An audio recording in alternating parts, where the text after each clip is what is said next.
Olá, olá, tudo bem? Hoje a gente vai falar um pouquinho sobre a questão de mídia, e como isso influencia no direito penal, no medo, na sensação de insegurança e também em questões democráticas, tá certo, pessoal?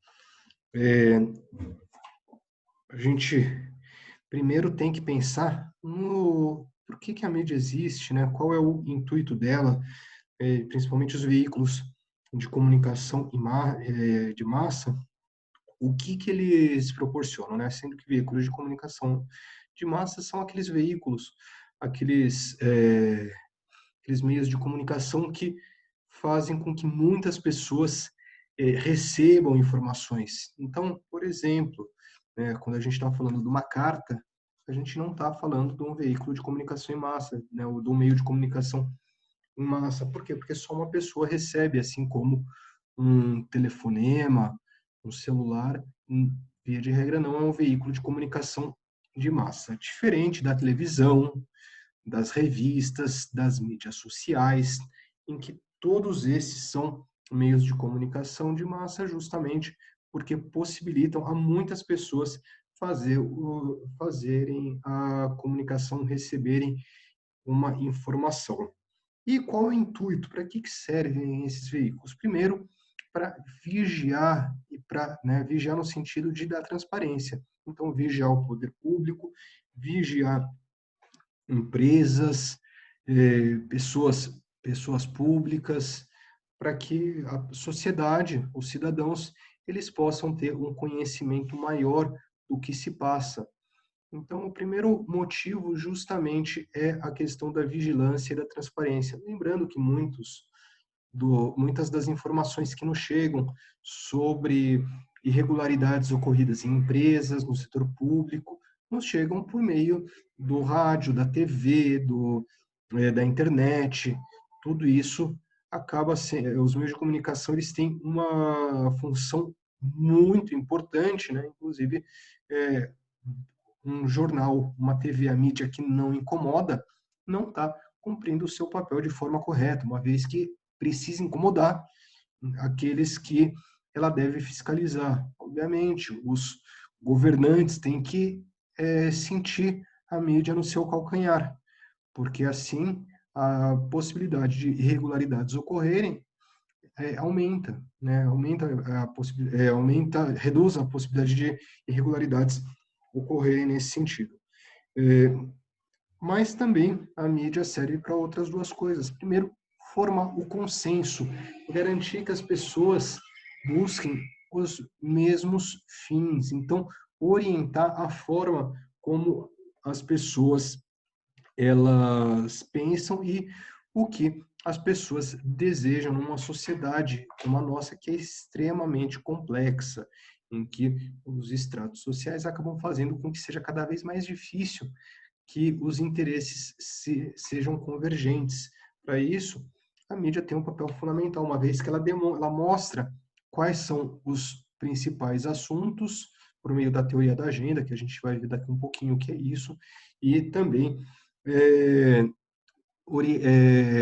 mostrando os principais assuntos, que são os que são mais sensíveis à nossa sociedade como um todo, assim deveriam ser, né, os mais importantes. é, a mídia ela facilita a criação de consenso de quais devem ser as políticas públicas adotadas, quais devem ser, mesmo na questão privada, qual deve ser a atuação das pessoas e das empresas. Tudo isso é muito importante, é criado pelos meios de comunicação de massa. Além disso, um papel importantíssimo que é a transmissão da cultura, né? A transmissão da cultura é talvez o local em que fique mais evidente o papel da mídia, por meio da, da mídia que nos chega muito do que nós dos nossos do que nós fazemos, né, da nossa atuação, muitas muitos dos nossos costumes, né, inclusive a forma de falar, a forma de se vestir, chega a nós por meio, né, e com muita influência da mídia, inclusive o que é importante nós vermos, quais são os valores que a nossa sociedade mais preza, tudo isso acaba tendo uma influência cada vez maior da mídia. Obviamente, não só da mídia, mas também da mídia. Nossa família é importante, a escola, eventuais instituições religiosas são importantes, mas cada vez é mais importante também o papel da mídia nesse ponto, né? Falado sobre esses três papéis da mídia, mais para frente a gente vai voltar nisso aqui, principalmente na questão da criação de consenso. A gente vai falar um pouquinho mais, de forma mais aprofundada, mas eu vou seguir aqui para outra questão que eu acho de extrema importância, para introduzir para vocês a questão do controle feito pela mídia, da utilização da mídia, né, que é a questão da teoria das elites. A teoria das elites, ela é um conceito de democracia. Ela é um conceito, né, tem várias teorias democráticas e a teoria das elites é uma delas. Ela foi concebida por Mosca e por Pareto, lá que são dois autores italianos, inclusive dois autores que serviram de base ao fascismo, e vocês verão que o fascismo acaba transparecendo nesse ponto. Mas, segundo o Mosca e o Pareto, eles não estavam muito interessados na ideia de trazer de trazer a democracia de forma ideal. Eles se preocupavam mais em descrever os reais mecanismos de funcionamento, inclusive, né? E eles não tinham muito vontade de ficar floreando. O que eles diziam é o seguinte: eles diziam que toda a sociedade, durante toda a história humana, existia uma massa que seguia e alguns poucos que eram seguidos. Então, existiam os poucos dominadores e muitos dominados. Essas pessoas que dominavam são denominadas elites. E as pessoas que são dominadas são as massas. Isso acontecia, acontece e, segundo os teóricos da teoria das elites, sempre vai acontecer. E, nesse ponto, a gente tem que ver quais são os motivos disso, mas o Pareto, o Mosca, depois o Schumpeter também, o Michels, eles falavam o seguinte: que as massas, elas são demasiadamente disformes, demasiadamente ignorantes para saberem o que elas de fato querem, e para saberem o que é o melhor para a sociedade como um todo, sendo que apenas as elites são organizadas o suficientes e também possuem o conhecimento adequado para orientar e para governar essas massas. Nesse ponto, é importante que eles colocam as elites, né, de uma forma um pouco idealizada, mas, independente disso, o que acontece é muito parecido com o que eles falam mesmo, que existem poucas pessoas dominando e muitas pessoas dominadas. Quando a gente fala, quando a gente vai ver a história, isso daí fica claro, né? Por exemplo, com os senhores feudais que dominavam os seus servos, depois com o absolutismo, em que a nobreza dominava a plebe, após isso, depois da Revolução Francesa, né, e com o capitalismo, a burguesia, os grandes, né, quando eu digo a burguesia, os grandes burgueses dominando a classe trabalhadora e assim sucessivamente. E a democracia não é diferente, né? Para eles, essa daí para eles é uma teoria universal que serve para qualquer sociedade. E na democracia isso não é diferente, né? Então, se a gente vai ter uma massa de dominantes, uma massa de dominados e alguns poucos dominantes, qual é a grande diferença da teoria das elites? Por que que a teoria das elites ela ela é uma teoria adequada à democracia? Porque a princípio parece que ela não se adequa. Então, eles falam o seguinte: na democracia, ainda assim, existe uma elite dominante e uma massa dominada.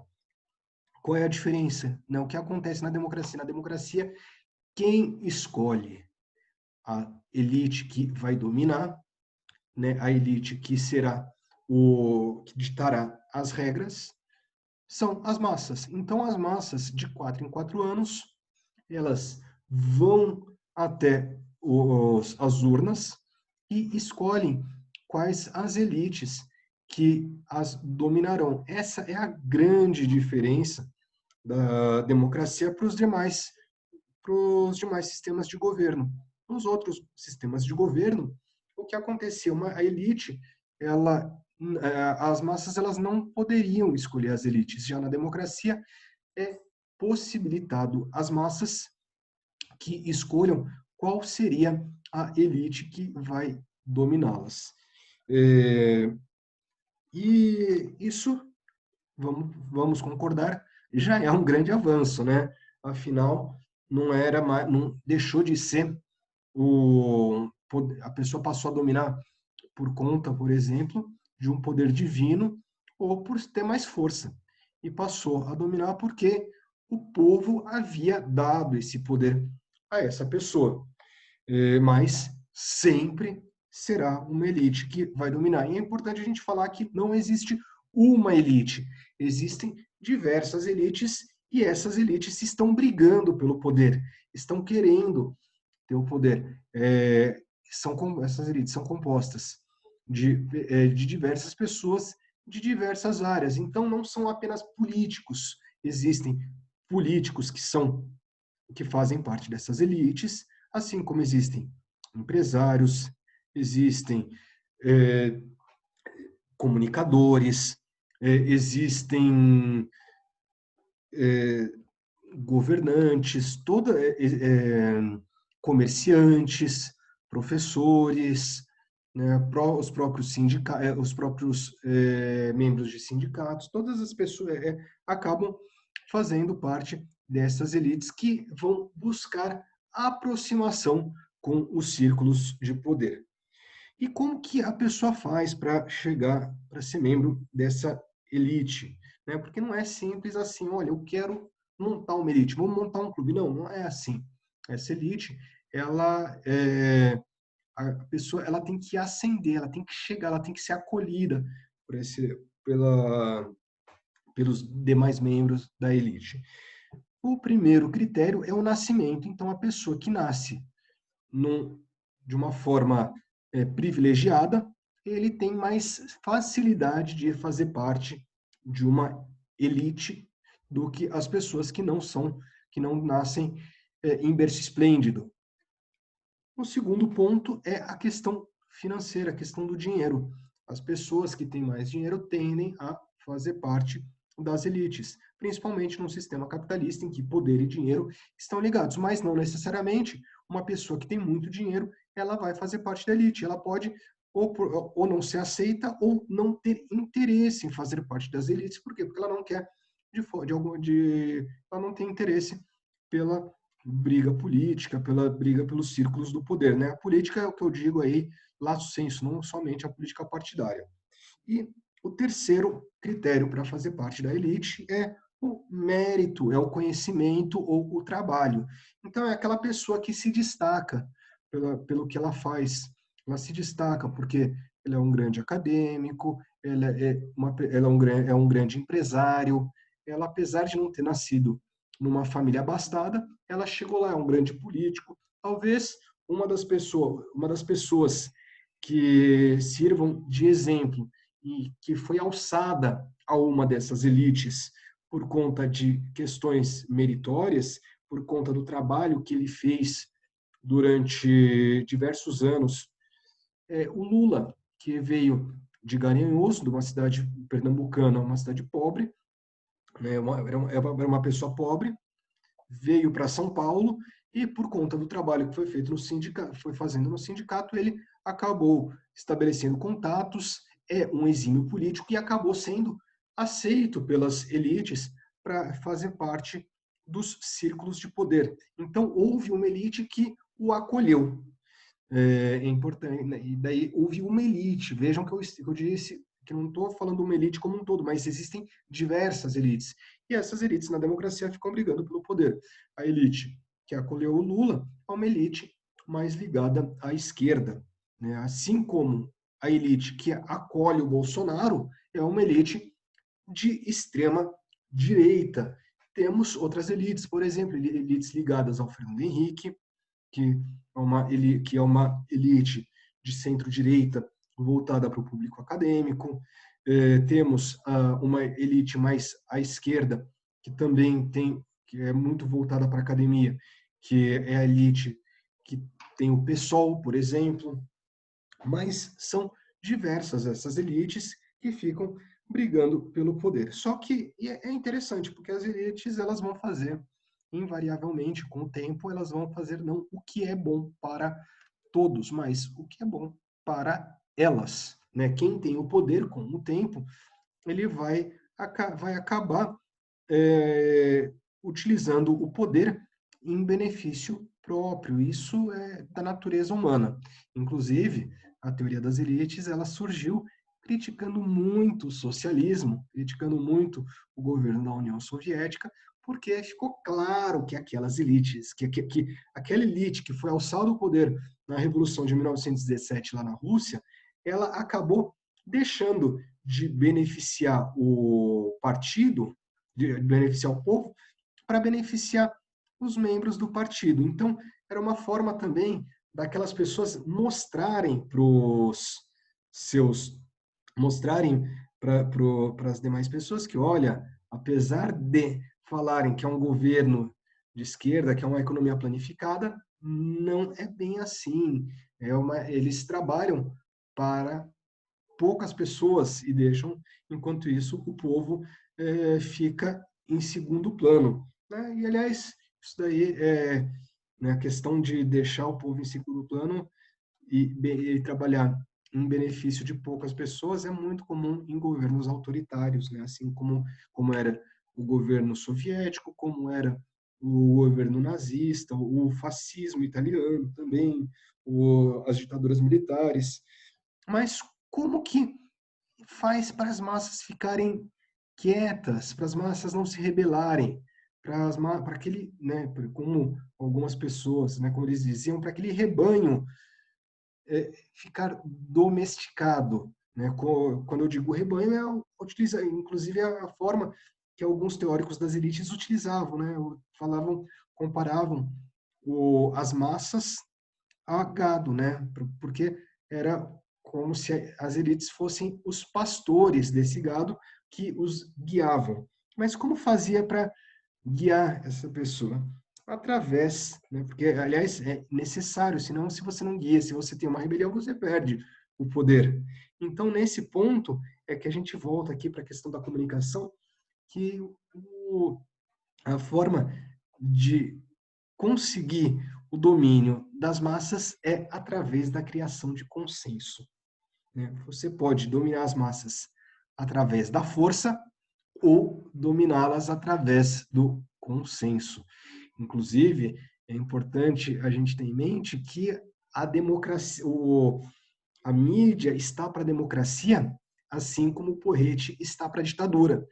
Enquanto numa ditadura ou num governo autoritário, totalitário, se consegue o consenso através da força, se você discordar, você é torturado, você morre, você é perseguido, sua família é perseguida, e todas essas atrocidades que a gente já sabe que aconteceram na ditadura. Agora, na, numa democracia, fica feio você utilizar a força indevidamente, você está sempre utilizando a força, reprimindo. A repressão numa democracia tem que ser utilizada com muito cuidado, até porque, se for utilizada de forma muito grande, o governo acaba perdendo legitimidade. Então, se utilizam os meios de comunicação para orientar a forma com que as pessoas pensam, orientar o que elas querem, né? Dizer o que é importante e o que não é importante, e a forma como elas devem pensar. Assim se consegue o apoio das massas. É muito interessante. Isso daí é basicamente, sem o apoio das massas, uma democracia ela se torna inviável, porque o governante não vai conseguir implementar as políticas públicas, porque vai estar sempre com medo de uma rebelião. Então, os meios de comunicação, por meio da formação de consenso, eles acabam fazendo esse auxílio. Todos os meios de comunicação, lembrando que os meios de comunicação tradicional, ou as mídias tradicionais, elas são a TV, jornais, revistas, rádios. Já existem novos meios de comunicação, que a gente pode falar basicamente a internet, as mídias sociais, Twitter, Facebook, Instagram, WhatsApp, e dentro disso é importante a gente saber que, até para criar o consenso, a mídia ela é muito utilizada, só que, como eu falei no começo aqui da nossa aula, do nosso bate-papo, eu vou tratar muito mais a realidade o, do que os ideais. O ideal é que a mídia tivesse, que a mídia fosse imparcial, né? E aí eu vou diferenciar rapidamente neutralidade de imparcialidade. É impossível a mídia ser neutra. Aliás, é impossível qualquer pessoa ser neutra, porque os valores que nós recebemos dos nossos pais, que nós recebemos nos nossos colégios, que recebemos nas igrejas, que quando a pessoa vai à igreja, à mesquita, vai ao terreiro de Umbanda, de Candomblé, ao centro espírita, à sinagoga, todos esses valores, eles fazem com que nós não sejamos neutros. Aliás, inclusive os valores que a mídia nos traz, os jornais que nós lemos, as notícias que nós acompanhamos, tudo isso faz com que seja impossível a neutralidade, né? Por quê? Porque já estamos cheios desses valores. Agora, seria possível a imparcialidade. Imparcialidade é saber que, mesmo não sendo neutro, agir de forma isenta, de uma forma a mostrar os dois lados. E, importante deixar claro, meu posicionamento é esse. Então, aqui eu sou um veículo de mídia de esquerda ou eu sou um veículo de mídia de direita. Só que deixando claro que, apesar dessa parcialidade, de, de não ser neutro, continua sendo imparcial, mostrando a notícia de forma isenta, não escondendo questões relevantes e mostrando as coisas sem distorção.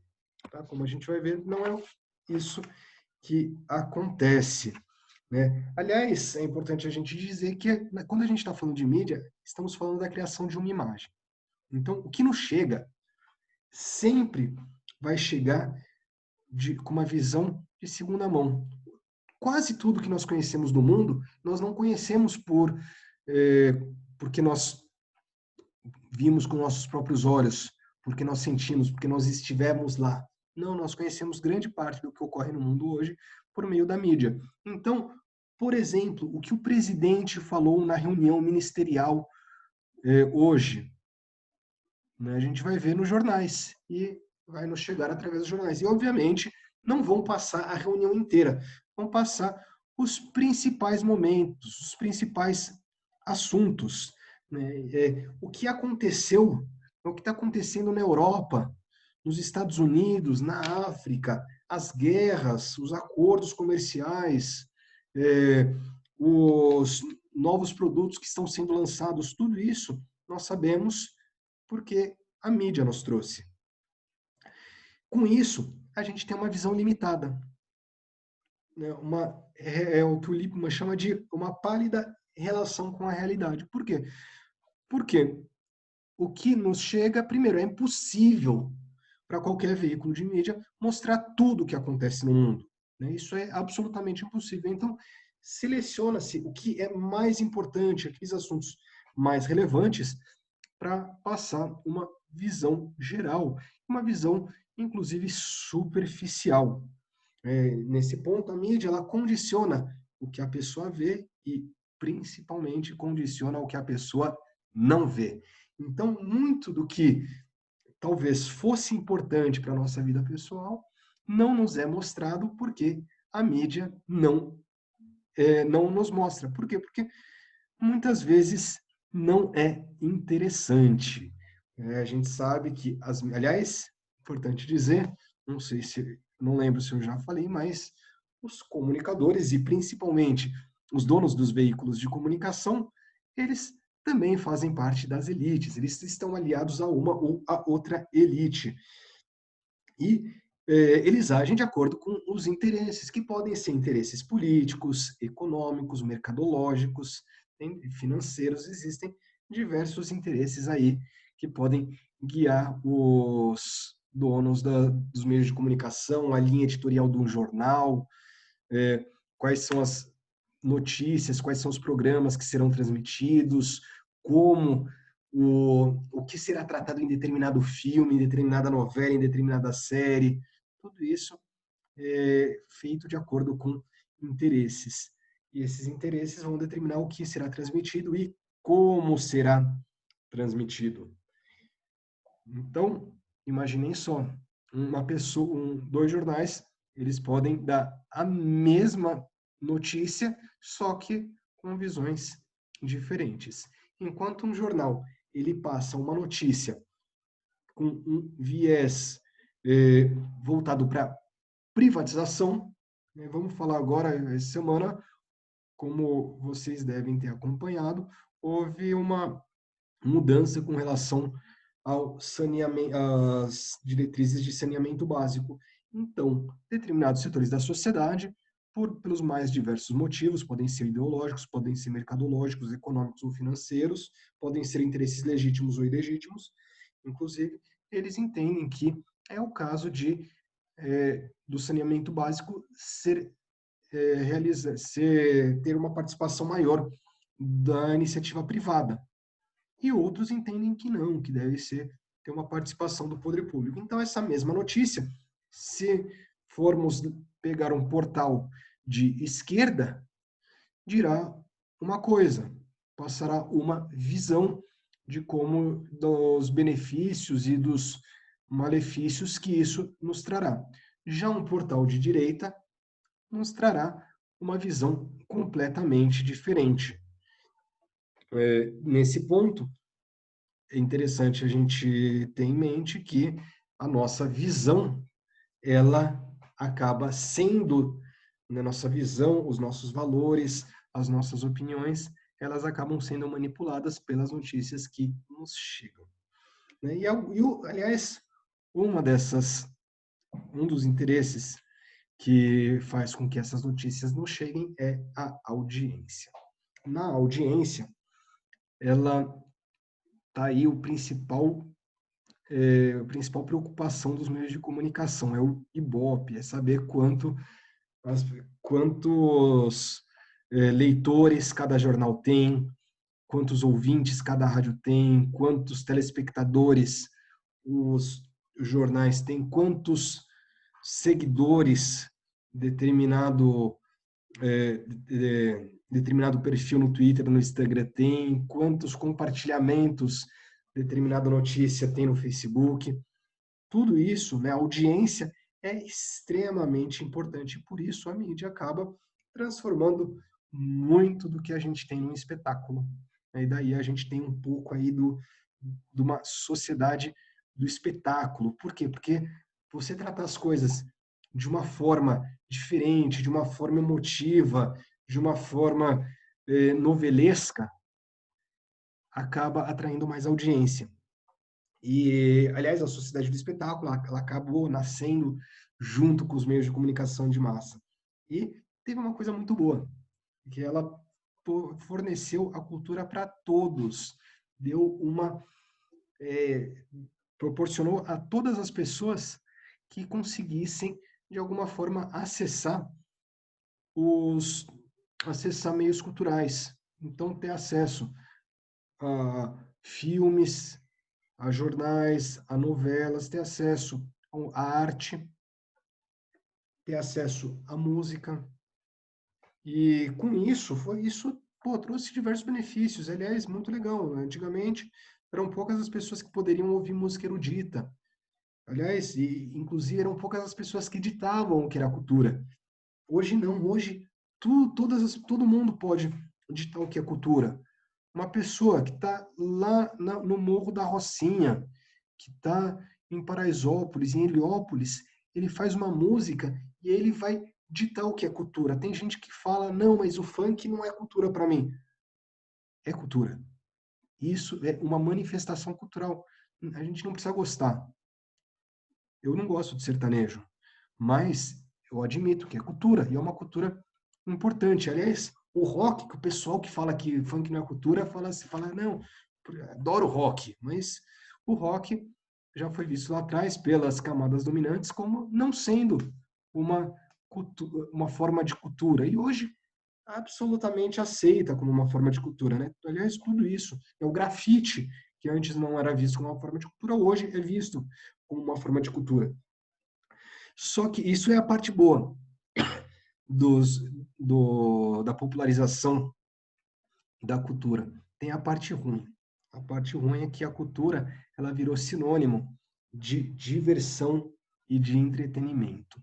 E com isso, a cultura ela deixa de ser feita para as pessoas pensarem, para as pessoas refletirem, para incomodar, e passa a ser feita exclusivamente para a diversão, ou quase exclusivamente para a diversão. Então, a gente pega, por exemplo, aqueles programas como era o programa do Ratinho, em que expunham famílias inteiras porque com aquele exame de DNA. Imagina só que coisa horrível você saber pela TV que o pai que você tem um filho, né, ou se não aquela mãe que acreditava que aquele fosse o pai, saber na TV que ela se enganou e que o pai é outro. Imagina a vergonha que isso acarreta. Né? Existia também o programa da Márcia, não sei se ainda existe, aquele Casos de Família, que as pessoas eram expostas de forma grotesca, mostrando questões que diziam respeito à vida privada. Então, a mãe reclamando que a filha usava roupa curta, os vizinhos reclamando que a vizinha saía com todo mundo, que expunham, o outro expunha que determinada pessoa, que o filho é, de uma pessoa super machista gay, é um negócio horrível. Mas faz parte da sociedade do espetáculo. Aliás, sobre isso, vale vocês assistirem o primeiro capítulo do Condenados pela Mídia, em que eles tratam desse programa sensacionalista. Mas nesse ponto, tudo passou a ser diversão, aquela cultura light. E com a notícia não é diferente. A notícia, ela também virou espetáculo. Então, quando a gente está falando, por exemplo, da Lava Jato, olha só, Lava Jato virou uma novela, né? Uma novela que primeiro foi trazida com perseguindo os corruptos, né? Salvando o Brasil, e depois pelo The Intercept, né? Ele mostrando também de forma novelesca, cada dia um pouquinho, né? Iam soltando a conta-gotas os desvios do Sérgio Moro, os desvios dos procuradores, para mostrar que, olha só, a gente está indo atrás, mas mostrando com esse viés de espetáculo. E aí eu não estou nem criticando o The Intercept, que faz parte de um sistema que não vai mudar, pelo menos não vai mudar tão rápido, em que é preciso tratar de forma novelesca assim, trazer essa novidade, fazer um espetáculo com a notícia. Senão ele vai ficar para trás, não vai ter audiência, não vai, ninguém vai ler. Imagina só, soltar tudo de uma vez, beleza, fez, sucesso aí uma semana e depois cai no esquecimento. É importante para que a notícia fique muito tempo lá sendo discutida. Como eles fazem isso? Como eles buscam que a notícia também seja um espetáculo? Primeiro, eles mostram imagens. Então, colocam imagens chocantes, imagens de perseguições policiais, por exemplo. Aqui que a gente vai falar um pouco mais sobre crime, então colocam imagens de perseguições policiais, colocam a imagem do criminoso, imagem de armas, muitas vezes um corpo, né, mostrando de longe um corpo sendo coberto, a viatura, a mãe chorando, o irmão triste, né, mostram como aquela pessoa é violenta, mostram as marcas de sangue no chão, na parede, tudo isso para tornar mais palatável. Além disso, se usa uma linguagem muito emotiva, cheia de adjetivos. Com isso, a gente vai estimulando paixões, estimula preconceito, né? Lembrando que o, quem que é colocado como o, o bandido, via de regra, infelizmente é o negro, é quem eles colocam na TV, né? Fortalecendo esses estigmas. E, é, e com isso, os ouvintes, os leitores, os telespectadores, os seguidores, eles acabam fugindo do racional, porque quando você coloca paixão, cria-se um bloqueio dentro do racional e o lado emocional aflora. Então, o consenso nesse ponto, lembra, estamos voltando aqui para o consenso, ele é criado justamente pela fuga do racional, que é criado pelos meios de comunicação, trazendo a emoção e canalizando diversas frustrações, a dor das pessoas para determinados temas, por exemplo, o medo da violência. Então, se canaliza diversos problemas sociais para o crime. Então, por exemplo, há pouco tempo atrás, o traficante era o grande problema da sociedade. Era ele que fazia com que as nossas crianças se perdessem na vida e usassem drogas e cometessem crimes e deixassem os pais, fazia com que eles virassem grandes irresponsáveis. Tudo isso era culpa do traficante. Não era culpa do pai ou da mãe que não deu atenção para o filho, que não deu um lar estruturado, que não estava lá ao lado dele porque estava mais preocupado com a empresa, porque estava mais preocupada em tomar chá com as amigas, né? E daí eu estou falando de uma família de classe alta, né? Porque muitas vezes a pessoa que está numa situação um pouco mais que não está numa situação privilegiada tem outros problemas, né? Que não consegue dar estar ao lado do filho justamente porque tem que prover recursos mínimos como comida, como moradia, e daí fica horas e horas no transporte público e nesse ponto não consegue dar estar ao lado do filho mais tempo. Mas tudo isso, né? Então, por meio dessa fuga do racional, o, a mídia acaba gerando o consenso e canalizando as frustrações, né? Lembrando que é muito importante, na hora que a gente está assistindo TV, que a gente está ouvindo rádio, muitas vezes que a gente está lendo uma revista, como na sociedade do espetáculo, a cultura passou a ser um meio de entretenimento, é um sinônimo de entretenimento, o que acontece? A gente baixou a guarda. Então, a gente está desprevenido. Todas aquelas nossas barreiras que formarão o nosso senso crítico, elas estão descansando. E toda essa informação atinge o nosso subconsciente, fazendo com que seja muito mais fácil de canalizar todas as frustrações para uma coisa só. Fazendo, então, por exemplo, com que né, agora não é mais o traficante, agora é o político corrupto, o empresário corrupto, mas principalmente o político corrupto que tira o dinheiro das escolas, da merenda, que tira o dinheiro da saúde, que tira o dinheiro da Petrobras e para benefício próprio. E se não fosse esse político corrupto, nós teríamos uma sociedade melhor, com escolas de qualidade, com menos impostos, com menos violência.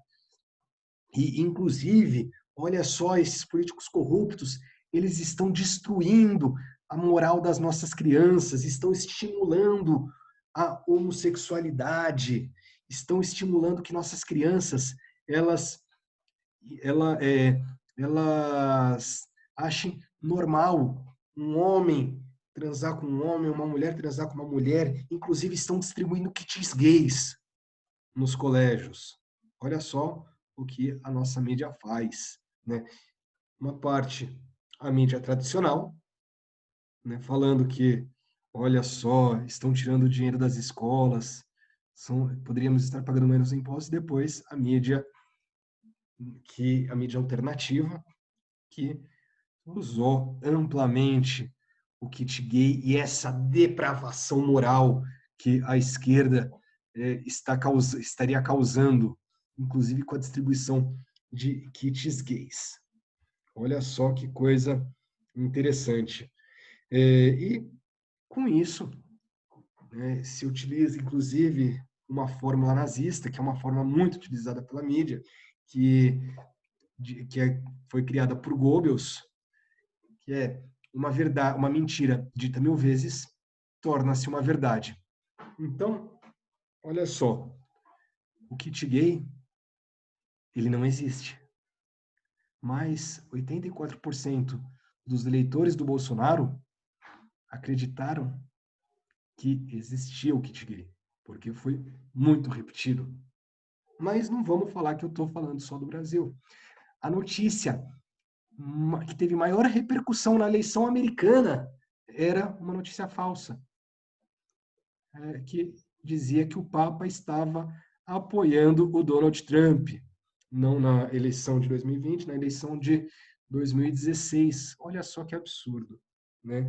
O Papa Francisco, uma pessoa de bom senso, apoiando o Donald Trump, até parece, né? As pessoas... Outra questão, olha só a Lava Jato, estamos limpando o Brasil com a Lava Jato, e daí elegemos, né, quem a Lava Jato colocou lá o Bolsonaro, com o Moro sendo seu ministro da Justiça, cheio de miliciano, de rachadinha, de funcionário fantasma, mas estamos acabando com a corrupção. Parece piada, né? Moro e Bolsonaro acabando com a corrupção? Faça-me um favor. Sendo que cria-se, né, outra questão, guerra às drogas.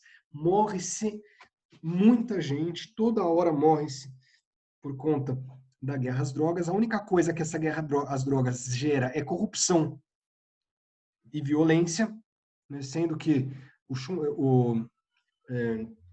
tem um autor alemão, Bernd Schunemann, ele diz que a única coisa que o direito das drogas faz é criar corrupção e sabotar o sistema penal. Se ele falar isso na Alemanha, imagina só no Brasil. Mas, de tanto que nós ouvimos falar muitas mentiras e algumas verdades sobre as drogas e focando muito mais na questão negativa e em exceções, as drogas foram eleitas pela nossa sociedade, pelo nosso poder judiciário, como os grandes inimigos juntos com a corrupção. E daí a gente já vai aqui mais para o final, né, falando um pouco. Eu vou fazer uma separação rápida entre mídia tradicional e mídia alternativa para chegar aqui, para já ir encaminhando ao final. É importante dizer que tudo isso que eu falei, tanto a mídia tradicional e a mídia alternativa fazem. Eles usam sensacionalismos, muitas vezes repetem inverdades, né, repetem mentiras, tanto que a Globo foi condenada lá atrás por falar diversas mentiras contra o Sarney, né? Aliás, as fake news, elas não são uma coisa nova, né? Lá, o Goebbels, ministro da propaganda nazista, já usava.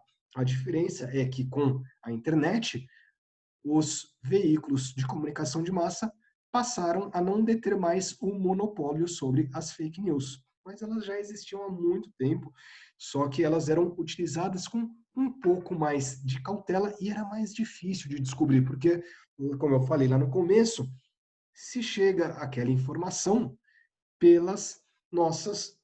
A gente tem as informações pela mídia. Se a mídia passa uma informação errada para a gente, provavelmente nós vamos estar mal informados, mas vamos acreditar que aquilo lá é verdade. Depois, você tem o primeiro capítulo do livro do Lippmann, né? Ele fala sobre, ele dá um exemplo de uma batalha que ocorreu na Primeira Guerra, em que os americanos eles não sabiam o que estava acontecendo. Os americanos e os ingleses não sabiam porque tinham cortado a comunicação, mas passaram a narrar diversas vitórias naquela batalha, falando que estavam indo super bem. Por quê? Porque eles precisavam arrecadar dinheiro para a guerra, precisavam que os empresários os apoiassem, aquela batalha era fundamental. Só que eles estavam sem comunicação. E depois de algumas semanas, por sorte dos ingleses e dos americanos, chegou a notícia que eles ganharam a batalha, aquela batalha, e conseguiram, e a história seguiu seu rumo. Mas, durante todo aquele tempo, eles estavam contando uma grande mentira, porque eles não sabiam o que estava acontecendo, só que era muito importante para eles conseguirem arrecadar mais dinheiro e conseguirem mais apoio da população. E isso foi utilizada a mídia tradicional, os jornais, o rádio principalmente, lembrando que a Primeira Guerra é no início do século passado, né? A TV sequer existia. E nesse ponto, vou falar rapidamente sobre as diferenças da mídia tradicional para a mídia alternativa, né? Na mídia tradicional, a primeira coisa que a gente tem em mente é que a comunicação é feita de um para muitos. É uma pessoa fazendo, produzindo a informação e muitas pessoas recebendo essa informação. Então, são poucas as visões que são passadas. Tendo em vista que informação é poder, o poder está concentrado na mão de pouquíssimas pessoas. Então, concentra essa informação e concentra o poder, existindo inclusive uma confusão entre o político, o econômico, informação, né, porque você precisa ter muito dinheiro para produzir a notícia, para distribuir jornal, para ter uma TV, para ter uma rádio. Então, são poucas as pessoas que têm capacidade para isso, gerando um maior controle das informações, daquilo que você vê e daquilo que você não vê. Por um lado, isso é interessante, porque ela gera uma responsabilização, facilita a responsabilização de quem falta com a verdade, de quem de alguma forma ofende outras pessoas, de quem de alguma forma excede o seu poder, a sua liberdade de expressão, além, então fica mais fácil de responsabilizar a pessoa. Além disso, se cria barreiras contra extremismos. Então, com a mídia tradicional, é mais difícil que ideias de extremistas, como, por exemplo, a aniquilação de uma determinada etnia, sejam, consigam adeptos de forma rápida, como acontece hoje no Brasil, né? Aliás, um extremista no poder justamente chegou ao poder um extremista justamente por conta da pulverização, né, da pulverização das informações pelas mídias sociais e da inexistência de barreiras. Como não existiam barreiras, né, as barreiras que são criadas pela mídia, elas impedem, muitas vezes, que ideias extremistas consigam ascender ao poder. Mas, por outro lado, obviamente, tem algumas coisas ruins que elas geram uma deficiência nas... Elas não... As informações são menos e as visões são menores também. São poucas visões que nós temos acesso e fica muito mais fácil de moldar a cultura, de não dar uma visão diferente daquela que desejamos, daquela que deveríamos ter. E daí a gente tem o fenômeno das mídias alternativas que surgiram principalmente com a internet, em que existe a informação de muitos para muitos. Então, hoje tem um monte de youtuber que, se não fosse a internet, não existiriam, né? Essa profissão não existiria. Muitas vezes você publica uma foto, publica um comentário no Twitter, no Facebook, no Instagram, e isso daí viaja pelo mundo inteiro, com várias pessoas discutindo, tornando aí um meio democrático, trazendo inclusive visões diferentes. Quantos os portais de esquerda que não surgiram com as mídias sociais? A gente tem uma série de portais sérios, por exemplo, Jornalistas Livres, Mídia Ninja, DCM, Brasil 247, que surgiram justamente por conta da internet, das redes sociais, e que trazem uma visão muito diferente daquela visão das elites tradicionais. Então, houve uma pulverização da origem das informações, sendo que também houve uma disseminação de diversas outras opiniões, né, e com um controle menor do que o público deseja ver. Obviamente, até pelo poder econômico dos meios de comunicação tradicional, eles também possuem veículos, eles também possuem sites na internet, perfis nas redes sociais e acabam direcionando muitas vezes o que a pessoa vai assistir ou não. Mas com menos controle tem também a parte ruim. É muito difícil você responsabilizar a pessoa que criou aquele conteúdo. Lembrando que muitos dos conteúdos racistas, dos conteúdos machistas, xenófobos da internet, são feitos através de perfis falsos. Muitas das notícias falsas, das fake news, chegam a partir de perfis falsos. E a gente não sabe, é muito difícil responsabilizar a pessoa que tem que criou aquela notícia falsa, que ofendeu determinada ou determinadas pessoas, que agiu de forma racista, de forma machista. Além disso, né, como fica difícil fazer o controle, não existe um controle muito efetivo, pelo menos por enquanto, com relação a ideias extremistas, ideias de extrema esquerda, ideias de extrema direita, fundamentalismos religiosos, tudo isso é cheio na internet com um tempero especial, que é a questão dos logaritmos.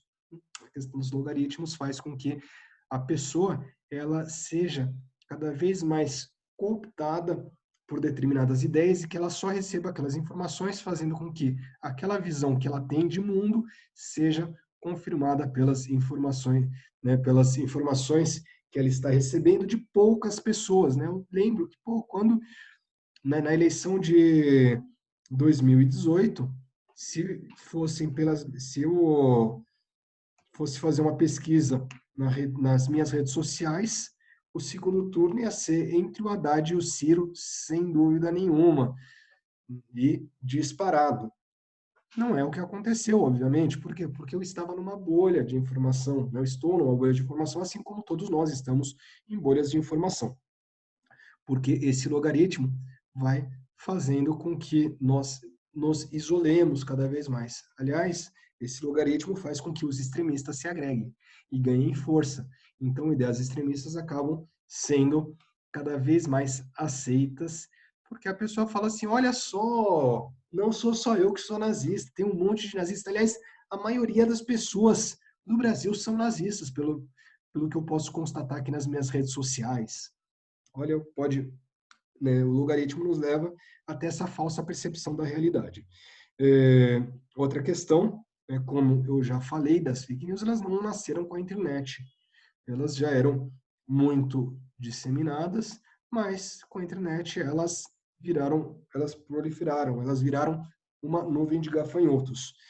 E a fake news, ela chama muita atenção, primeiro, porque ela é uma novidade, e segundo, porque ela afirma uma visão de mundo que você tem, sendo que muitas pessoas elas não se informam pelos portais de notícia, pela TV, pelo rádio, pelos jornais, se informam pelo WhatsApp. E pelo WhatsApp a gente não tem nenhum controle sobre a veracidade das informações. Então o tio do sobrinho do primo do porteiro me fala que é amigo do primo de segundo grau do Lula, me falou que a Friboi é dele, é do filho do Lula, é do Lulinha. E daí eu recebo essa informação e falo assim: nossa, meu Deus, o filho do Lula é o dono da Friboi. E repasso isso para toda a minha rede de contatos. E a minha rede de contatos vai falar: não, mas é o André que está falando. Né? Se é o André que está falando, o André é uma pessoa bem informada, é uma pessoa que eu gosto, é uma pessoa que eu tenho admiração, é óbvio que deve ser verdade. Né? Aliás, é uma novidade, então eu tenho que passar para as outras pessoas essa novidade. E olha só como eu odeio o Lula. Só pode ser verdade. Né? Só pode ser verdade que o filho do Lula é o dono da Friboi, porque eu odeio ele como uma pessoa que que veio lá de Garanhuns, chegou aqui em São Paulo sem ter um tostão, conseguiu um apartamento lá em São Bernardo. É só desse jeito mesmo, só roubando, só sendo dono da Friboi. Então confirma essa questão confirma a visão de mundo da pessoa, junto com os logaritmos, faz com que as fake news sejam cada vez mais divulgadas. E daí é interessante a gente falar, pô, mas será que a educação formal cria barreiras para essa forma que as fake news nos atingem? Aliás, que as informações que que não são passadas de forma parcial, de forma emotiva, será que o ensino formal é uma barreira contra o agendamento da mídia, né? O agendamento, que é o que a mídia vai colocar em pauta, quais são as informações, quais são os temas de interesse da mídia, e também contra a parcialidade. Será que o ensino formal é uma barreira contra essa parcialidade? Eu vou falar um negócio muito interessante. Não é. Não é. O ensino formal não é uma barreira contra a parcialidade da mídia, contra fake news, contra o agendamento da mídia. Por que isso acontece? É porque quando a gente está vendo alguma informação, a gente vê com as nossas lentes. Então, todos aqueles valores, todos aqueles preconceitos e impulsos irracionais e extras-racionais, eles acabam falando mais alto. O emocional impera. Né? Inclusive, nós não somos treinados para isso, principalmente quando a gente está falando de política. Aliás, eu vou dizer um negócio. O Schumpeter, ele dá um exemplo. O Schumpeter, que é um adepto da teoria das elites, ele dá um exemplo sensacional para vocês. Ele fala de um advogado. Né? Ele fala o seguinte: imaginem só um advogado, ele é um contratualista, ele sabe tudo de contratos. Se você for falar com ele, né, ele vai te dar um parecer técnico, perfeito, impecável, vai olhar com todo cuidado, usar todo o seu conhecimento, toda a sua racionalidade em prol daquele tema e vai te dar uma resposta que beira a perfeição. Agora, quando esse sujeito, esse mesmo advogado, vai falar sobre política, ele acaba só falando besteira. Porque, nas palavras do Schumpeter, nessa hora, a ignorância impera e o emocional fala mais alto. Então, impulsos, preconceitos irracionais e extra-racionais acabam falando mais alto que o racional, fazendo com que essa pessoa não aceite uma informação distorcida e não tenha um senso crítico. Lembrando que, como a gente está falando de sociedade de espetáculo, como a gente está falando de uma mídia e de uma cultura que é feita para ser entretenimento, a nossa guarda está baixa. E daí a gente vai receber toda aquela informação. E vamos agora, finalmente, né, para a parte penal, né, que a gente vai falar aqui o agendamento, que eu falei, que é aquilo que a mídia mostra ou que a mídia não mostra. Né? É importante a gente saber, pô, por que a mídia mostra determinados pontos, muito determinados pontos, um pouco, e outras coisas ela não mostra. Porque tem interesses, esses interesses podem ser políticos, podem ser econômicos, podem ser relativos à audiência. Não adianta mostrar alguma coisa que não vai dar audiência. Né? Por que a Globo gosta tanto de passar jogo do Corinthians e jogo do Flamengo? Né? Pô, eu fico louco da vida, eu sou São Paulino, eu quero assistir jogo de São Paulo. Ela vai, mas é óbvio que ela vai passar jogo do Corinthians e jogo do Flamengo. Porque são os times que mais têm torcida no Brasil. Dá mais audiência. Simples assim. E o crime, ele dá audiência. O crime, ele chama atenção. E na década de 90, a mídia descobriu isso, os meios de comunicação descobriram isso. Daí eles exploram bastante o crime. Isso faz com que o crime, o medo, seja um dos produtos preferíveis da mídia. Porque além de dar audiência, o crime vende, o medo vende. Né? Tem, inclusive, uma fala muito importante, uma fala não, tem uma pesquisa importante, eu não estou lembrando quem que fez essa pesquisa, mas foi feita nos Estados Unidos, a pessoa ele pegou em determinadas redes de TV, a questão da saúde, falou assim, olha, tem tantas pessoas que sofrem de câncer, tantas pessoas que sofrem de hipertensão, tantas pessoas que sofrem de depressão, tantas pessoas de diabetes, tantas de AIDS, e daí colocava aqueles números, tudo tirado de notícias da TV, e falava assim, olha, isso é extremamente grave, porque todas as doenças que foram citadas são doenças horríveis, são doenças muito perigosas. E é gravíssimo, porque temos cerca de 500 milhões de pessoas com doenças graves num país em que só temos 250 milhões de pessoas, né? Mostrando como os números acabavam sendo inflados. Por quê? Porque com isso vendia-se planos de saúde, vendia-se medicamentos, vendia uma série de coisas que as pessoas achavam que precisavam e de vez em quando não precisavam. Aliás, é interessante que o Jacobs ele faz uma pesquisa e mostra que quando acidentes são noticiados, crescem a venda de seguros, né, em determinadas cidades. Pô, é óbvio, então o medo acaba vendendo e o crime acaba vendendo, porque com isso você vai morar num condomínio fechado, vai contratar segurança privada, vai querer andar armado, vai contratar segurança armada, vai contratar carro blindado, vai colocar ar-condicionado no seu carro porque você tem que ficar de vidro fechado, não vai sair de casa, não vai sair de casa andando somente de carro, porque é perigoso andar à noite, vai tomar uma série de medidas que muitas vezes são irracionais. Por quê? Porque a mídia está te bombardeando. Inclusive, é muito comum em que mesmo com a criminalidade decrescente ou estável, o medo ele seja crescente, o medo aumente. Por quê? Porque é a impressão que você tem, a impressão que a mídia passa para você, que os meios de comunicação passam.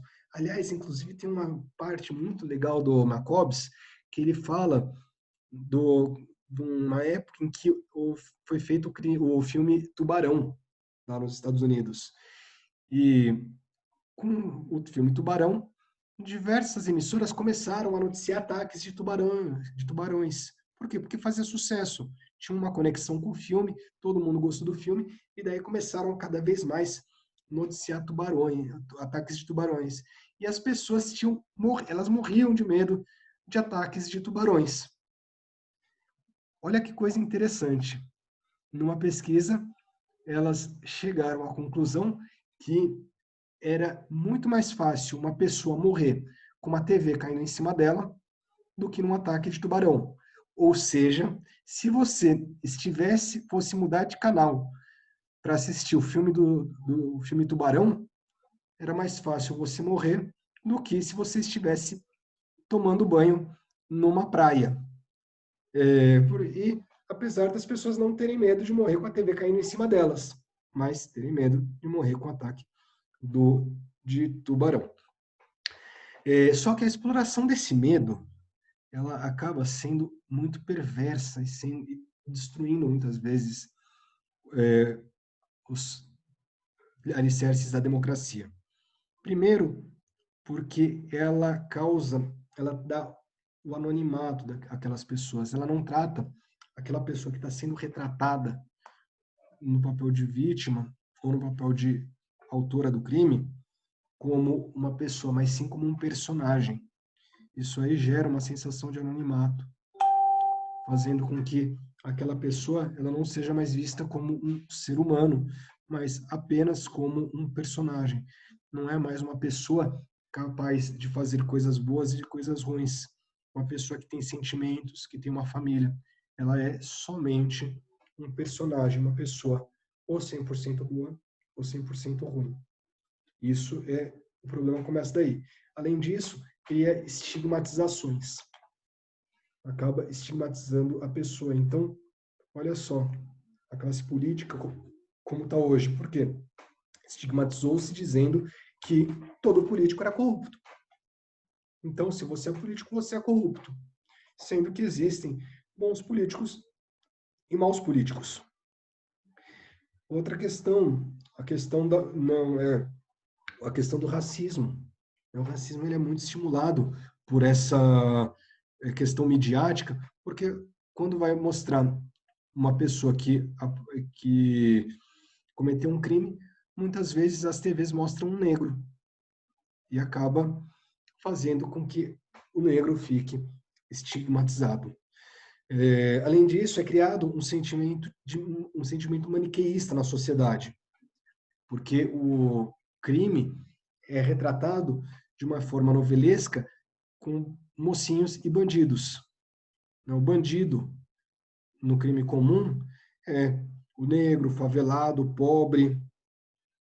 O mocinho é o policial. Inclusive, fazendo um paralelo, inclusive, com filmes. Então, o policial bom é o policial que mata, que não dá chance de reação do bandido. Porque essa cultura que, né, os filmes também são cultura, eles entram na nossa cabeça e daí a gente acha que o policial bom é aquele policial que mata, quando não, o policial bom é o que não mata. É o policial, a abordagem perfeita é a abordagem que prende, e não a abordagem que mata. Se alguém morreu na abordagem, alguma coisa foi feita errado, alguma coisa deu errado. Nem sempre por culpa do policial, obviamente, mas é porque alguma coisa deu errado, porque a abordagem perfeita é a abordagem que não há nenhuma lesão ou nenhuma morte. Mas por conta desse maniqueísmo, se quer matar o sujeito que praticou o crime, porque ele não é mais uma pessoa, ele é só um personagem, ele é um tato anônimo. Já na política, quando a gente está falando dos crimes de corrupção, o bom é o juiz, é o promotor que faz de tudo para condenar, que vai até o final. Inclusive, não está nem aí para provas ilícitas, né? Se precisar, invade a residência manda invadir a residência sem mandato, tira o sigilo telefônico, coloca as provas na imprensa, porque senão a pessoa vai ficar livre, e daí a opinião pública precisa pressionar os demais órgãos para fazer com que aquela pessoa seja punida. E o mal, obviamente, é o político, o empresário que está sendo processado, porque se ele está sendo processado, boa coisa ele não é. Alguma coisa ele fez. Né? E, obviamente, sempre com simplificações, não mostra a complexidade toda do processo, até porque não dá tempo de mostrar todo o processo, né? A TV tem um tempo reduzido, não pode mostrar tudo, não tem como mostrar tudo. E outra coisa, as pessoas, elas não fazem 5 anos de direito, especialização, mestrado, doutorado, pós-doutorado e ficam estudando que nem doidos, só porque elas gostam. Elas gostam também porque, né, se alguém que vai fazer mestrado, doutorado, se não gostar, é meio xarope.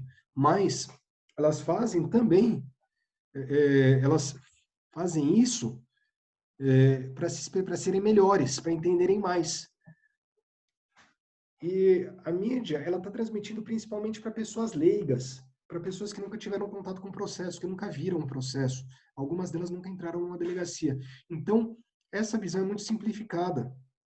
E tudo isso acaba fazendo com que o processo não seja visto de uma forma adequada, fazendo com que tudo que se busque é a vingança e que sejam buscadas soluções rápidas e soluções fáceis. Esse negócio, quer um processo fast food, assim como eu quero uma comida fast food, eu quero um processo fast food. Né? Quero soluções fast food. Então, a solução é o quê? É prisão, é aumento de pena, redução de garantias processuais, desrespeito ao processo. Para que eu vou respeitar o processo? Já sei que ele é culpado mesmo? Né? Você não acha que ele é culpado? Então, se você acha que ele é culpado, condena logo. Ele já cumpre pena, tchau. Não precisa do devido processo legal, não precisa do contraditório, as provas, qualquer prova serve. Só que isso, né, aliás, o processo penal ele é o termômetro da democracia. E isso favorece perseguição política. Né? Não por outro motivo que, né, quando a gente... Que diversas distopias foram escritas. Aliás, quando a gente fala de distopia, eles não estão falando sobre o futuro, pessoal. Né? Aliás, eu estou aqui com algumas distopias, a Laranja Mecânica.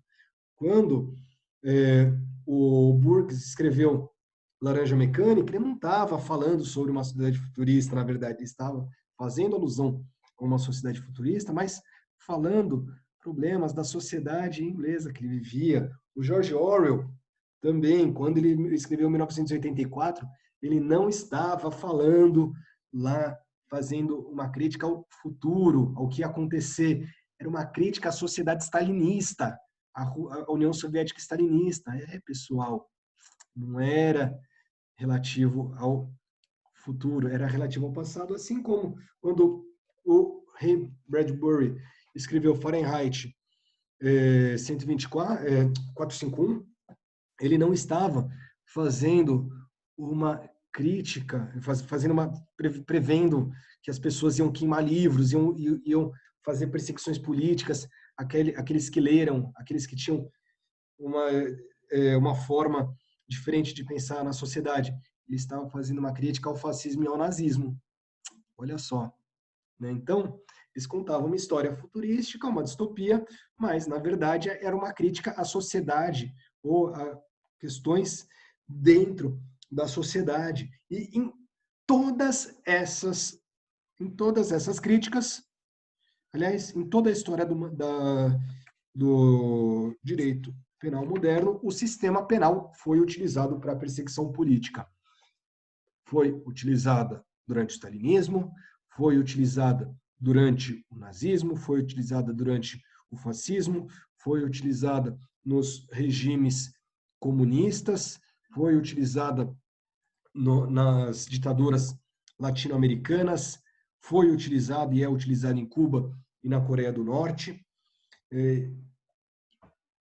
E é assim, a vida, a sociedade é assim. Aliás, era o sistema penal que era utilizado no absolutismo, tudo isso para fazer perseguições políticas. Então, o sistema penal, se a gente não tomar muito cuidado, ele pode deixar de correr atrás de pessoas que cometeram atos de violência para passar a perseguir opositores. E para que isso aconteça, basta que nós aceitemos a redução de garantias processuais e penais, que não nos importemos com o desrespeito ao devido processo legal, que nós achemos que a prisão é a solução para todos os problemas. Então, tudo isso acaba e visões simplistas que grande parte da mídia passa, acaba favorecendo tudo isso. Além disso, temos um novo ingrediente, que é a perseguição pelas mídias sociais. Então, as pessoas hoje, elas são perseguidas nas mídias sociais também. E aí eu não estou falando só das pessoas que, por exemplo, aqui um youtuber que é acusado de um crime, daí existe uma perseguição a ele. Estou falando da perseguição contra nós, pessoas normais. Eu lembro que muita gente me falou lá na eleição de 2018, André, não vai falar que você é de esquerda, não fale suas opiniões políticas nas redes sociais, não faça menção a isso, porque isso pode te atrapalhar. Isso pode fazer com que seus clientes, com que as pessoas não queiram os seus serviços como advogado. Então, pode gerar esse tipo de perseguição, que é uma perseguição um pouco mais leve, né? Mas favorece favorece com que nós não troquemos tantas ideias. Favorece favorece a nossa alienação política, né? Além disso, né, obviamente, também tem perseguições políticas que são feitas por grupos de pessoas, inclusive com a utilização de robôs para derrubar páginas, né, para que as pessoas sejam caladas. E com isso, existe a destruição da democracia, porque se extrapola o limite da liberdade de expressão, se extrapola o limite da exposição do crime, da exposição de pessoas, fazendo com que a liberdade de expressão, inclusive, não possa ser exercida por medo de represálias, por medo de das consequências que, num primeiro momento, são consequências informais, mas podem passar a consequências formais, justamente porque se desrespeitou tanto as regras do processo, se desrespeitou tanto os direitos e garantias fundamentais a pedido da própria população, né? Lembrando que o pedido da própria opinião pública foi a opinião pública que colocou uma pessoa na presidência que falava que ia matar os seus opositores. Essa pessoa foi eleita através do voto. Não estou falando só do Bolsonaro, não, também estou falando do Hitler. Né? O Hitler chegou ao poder na Alemanha com essa promessa também, e também foi eleito através do voto. Então, utilizando de forma, sim, o devido cuidado, os meios de comunicação, que são uma ferramenta importantíssima para a democracia, afinal, como eu falei lá no começo, é pelos meios de comunicação que se exerce a transparência e vigilância. É possível também que a democracia acabe ruindo. Né? Então, basicamente é isso que eu tinha para falar para vocês hoje. Espero que vocês tenham gostado aí da nossa conversa. E fica a reflexão, fica essa reflexão para vocês. Qualquer dúvida, eu estou à disposição. Um forte abraço. Tchau.